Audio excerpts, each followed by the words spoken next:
bike life every day.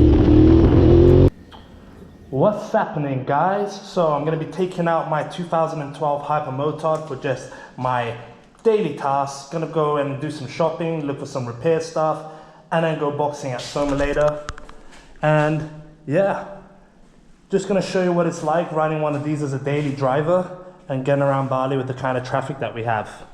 A lot of people always ask, isn't that a waste? What do you do with such a big bike in Bali? The roads aren't good. I mean, there's beautiful and amazing roads to ride, and I'll be showing more of that in later vlogs. But literally, it's just once you've been riding for a number of years and you've lived in Bali for a while, you get to really enjoy the playfulness of more power with the bike. And as I'll show you in a second, getting around the traffic is pretty easy also. Usually starts around here. This is Jalan Raya Canggu. I've sped this video up because it's just, quite a bit of traffic. But really, it's super easy, even with a Moge, a big bike. It's just knowing once you've been here a while where you can like boost it, accelerate a little bit, cruise a little bit. I always like to go through the middle lane. I usually find it faster. Sometimes I come back into the roadside, and you just have to kind of get used to going off-road a little bit and just like balancing the bike. Now it just really tests your feathering of the clutch, so your clutch control and your back brake control. Obviously you don't want to front brake so that you jolt the bike down and compress the forks. You want to be stable. So here I'm just literally using very little gas. I'm feathering the clutch when I'm nearly at a standstill, and I'm using the back brake to control my speed and to balance the bike as I move it around. And if you're new to Bali, I definitely suggest that you scoot around a little bit because the roads really operate differently. Doesn't matter how long you've been riding a big bike for. In Western countries, here things pop out of nowhere. Like here, you've got to be aware. You can't just speed down the middle. People will pull out, try and merge into the other lane. And some cars will squeeze you in. Some bikes will even squeeze you in. So you've got to really have good awareness. Good, maybe from a country you're allowed to lane split, so you understand and know your widths. And it's just something you've got to get used to here, is that bikes are everywhere. A lot of them don't check their mirrors or look, so you've got to be very cautious. You see, sometimes I accelerate pretty fast when I know it's clear. Get to know the roads, know where people would generally turn out to go to a shop or something like that. And this is generally the worst street. It's the street you all have to go through to get out of Canggu or into Canggu. There's the police corner here that most of you guys know. Make sure you wear your gear so they don't pull you over. And this is just how the traffic generally is. At COVID time, it was completely empty. Now it's back to normal. And I'm just heading out of Canggu now. And you see, with the big bike, you can have a little fun once you know how to control it. That acceleration, that torque, especially the Ducati Hypermotard. That torque in the low end is so much fun in traffic. Moves you around pretty quick and easy. And coming up to another traffic stop. This is heading into Seminyak, and you just have to be aware of your space and your surroundings when riding here. And it doesn't matter what size bike you're using, you got to know the roads, got to know what to expect so that you don't get into a lot of accidents. As many people aren't looking, or they're daydreaming, and they're just used to pushing in or swerving out to get into places. You get the hang of it after a while, and you seem to understand this organized chaos and where you can push your bigger engine, and where you have to really chill and be respectful of your surroundings as well with the sound. But having a little fun there with the clutch again. Hypermotard doesn't really let you pop wheelies very easily once you're above like 45-50 Ks on second gear. It kind of cuts power, so like the wheel doesn't spin or something. Now coming through that Seminyak area, we turn right to go to Peritinga. This area is generally congested as well. As I said, up north there's amazing roads to do cornering and ride these big bikes. But even here as a daily driver, I really like how stable my bike feels. I feel safer on it. I feel able to brake better, more powerfully than on a scooter. And if you have a really light clutch, I've got a CNC clutch master, and I've got the clutch tuned in like the bite point is really close to the bar, so I don't really have to squeeze hard or let go hard, and I just feather the clutch around. Now onto Sunset Road. Sunset Road is generally pretty not too congested. You've got a few traffic lights, but you've got open road to really open up the bike and have a little fun as well. Just be mindful of it. The cars also just turn out, they don't really signal or check mirrors. So if you're lane splitting, make sure you're looking far ahead to see the madness going on and that you can pick your route before you get there. I'm actually a very cautious rider. I don't like to speed too much.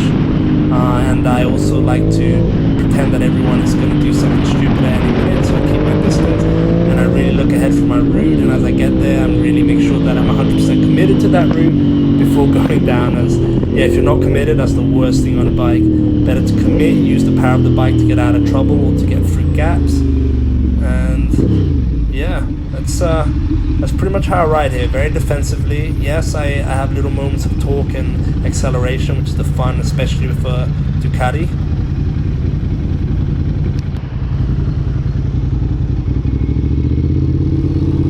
Just stopping for some gas. Actually, you'd be surprised how much it stretches in town. When I'm riding for the whole day, I usually only fill up twice, and that's like a lot of riding, hard cornering, and pretty much high RPMs, maxing the machine. And even so, I maybe spend about 400k for the whole day if I have to fill up twice. 400k is about 20 pounds or like near $30, and that's like for a whole day of fun riding up in the mountains. And around town it lasts me a few days. And yeah, this is one of the few places that has Turbo Max.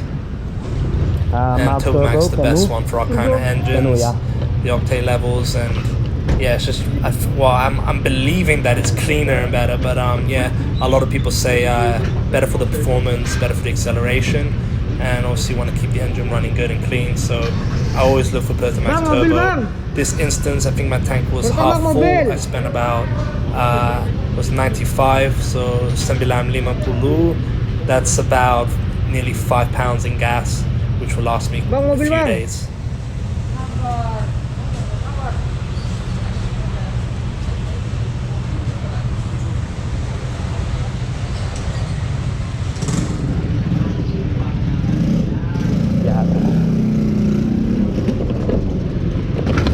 Berapa? 94.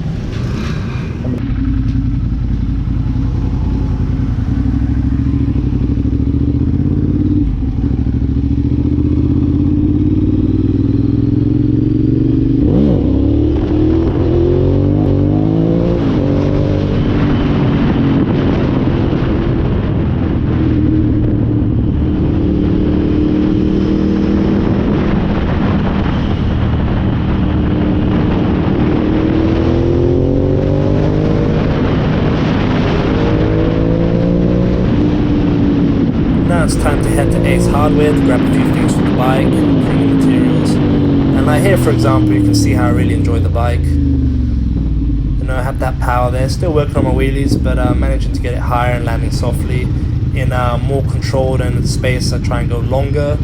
But yeah, with a big bike here, you can have so much fun, and it's one of the few places in the world where you can ride so freely and you can modify your bike. You know, you can do so much, and as long as you're, well, not an asshole or doing reckless things, you can have a lot of fun without worrying about speeding tickets, cameras watching you, cops trying to like bust you for just having fun even if you're safe.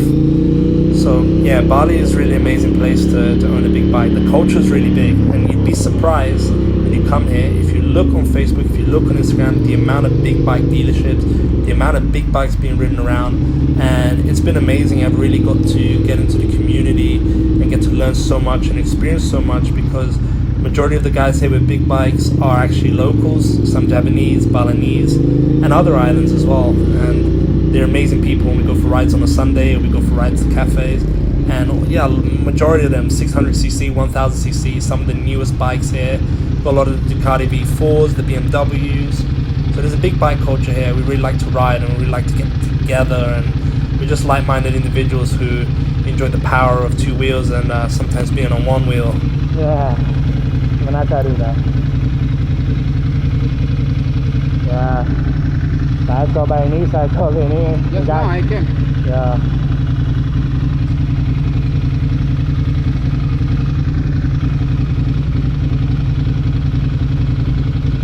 Just now I just put like this, they open Yeah. So yeah, typical Bali fashions, something didn't work. But I love how many people come to help you. This is what I mean, like Indonesians are some of the most amazing people I've ever met, inside and out. And yeah, they're always there to help. Obviously, yeah, you can run into trouble, but majority of the time they're there to help, and they're just generally really good people. So just at Ace Hardware, gonna pick up some polish because I scratched some of the paint with my boots. Need to do more mobility on my hips so I don't scratch my bike every time I lift my leg. And yeah, some more little accessories. Ace Hardware has like a whole automobile bike like area, so it's pretty good. I picked up these bits: scratch remover, gear shift cover, and some micro towels. Pretty simple stuff. Yeah, now it's time to head to iTech to get my iPhone fixed. Something you should know: I was riding with it mounted on this phone holder, and because of the vibrations, it broke the lens of my camera in the phone. So now the lens is stuck, so I have to go get that fixed. So if you're using a phone holder, beware. This happens to many people. Freaking construction. A lot of construction in Bali. But yeah, get one with shock resistance so it doesn't mess up your phone.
I'm riding.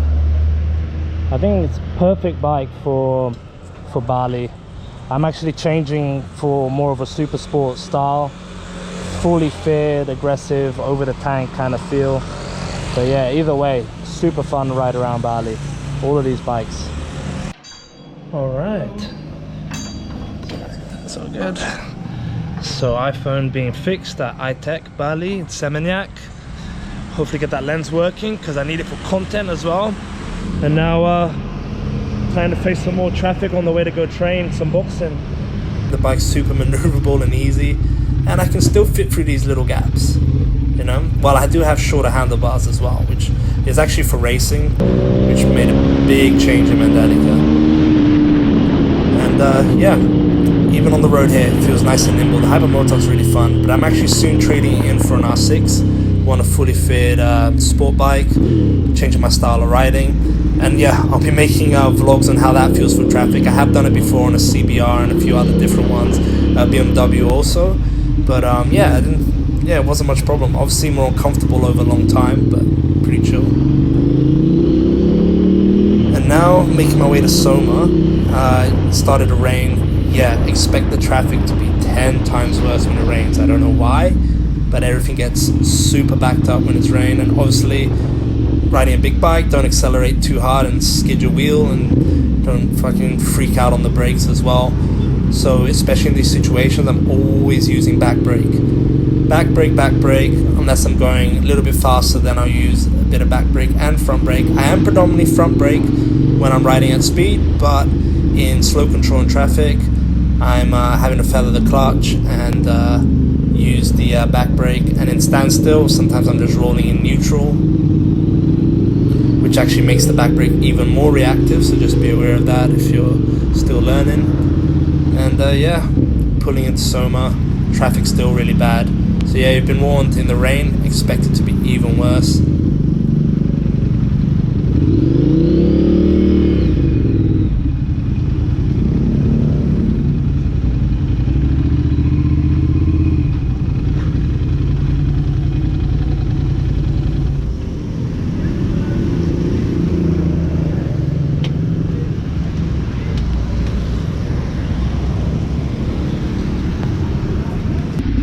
So just finished boxing at Soma and I have to go back for my iPhone. And as you can see, well, you didn't see, I'm not sure, but it was 3 hours of consistent rain, and it's still raining a bit now. You can kind of pick it up, and the same road that you saw me take earlier is now just absolutely rammed at a standstill, crawling. So yeah, more here, just feathering the clutch, using the back brake to keep the bike upright and stable and still rolling slowly. And yeah, super easy, you get used to it. Even on fully fitted, lower down, more aggressive bikes, same thing. But yeah, bike life in Bali is amazing, even using it as a daily driver, which I really enjoy the little moments in between where I get to play with the bike. And as you will see further on, if you subscribe and keep checking out the channel, the amazing mountain roads that a lot of the locals have shown me and that I ride with a lot of expats in a group consistently. Like and subscribe, thanks for watching.